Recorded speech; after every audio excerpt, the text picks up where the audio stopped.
अवनी हात बाजूला कर. अवनी सांग बेटा, एलियन कुठे राहतात माहिती आहे का तुला?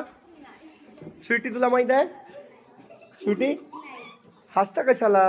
हा, त्याच्याशी झोपून राहिली. तुला माहित आहे का एलियन कुठे राहतात माहित आहे का? ए थांबा ना, एकेकाला विचार. दिसले मला ते. एलियन कुठे राहतात माहिती आहे का तुला?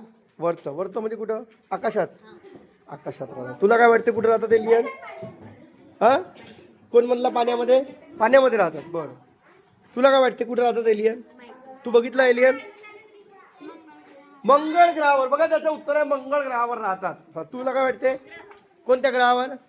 पण ग्रहावर राहतात, कोणत्या तरी ग्रहावर राहतात. हा हाँ, स्पेसशिप में रहते बोलते हैं. चलो ठीक है. हाँ, कौन से ग्रह पे? कोई भी ग्रह पे हो सकते हैं. हाँ, पृथ्वी को छोड़कर कोई भी ग्रह पर एलियन हो सकते हैं. हाँ, मदद. हाँ, कौन से ग्रह पे? हम भी तो ग्रह पे रहते हैं, फिर हम एलियन है क्या? तो फिर इसका उत्तर तक्ष ने दिया, पृथ्वी को छोड़कर. हाँ, पृथ्वी को छोड़कर कहा? पूरे ग्रह पे. कितने ग्रह है ऐसे? 8 ग्रह. अरे बहुत ग्रह है. अपने सूर्यमाला में 8 ग्रह, बाकी तो कहीं बहुत सारे. हाँ, ते तुझ्या हे काय लावलं असते ती? हा यानं पेन खाल्लं. हा, पृथ्वीच्या ग्रहावर. पृथ्वीच्या, मग पृथ्वी ग्रह नाहीये का? मग पृथ्वीच्या ग्रहावर कसा उत्तर होईल तर? हा हा, कुठे राहतात एलियन माहित नाही?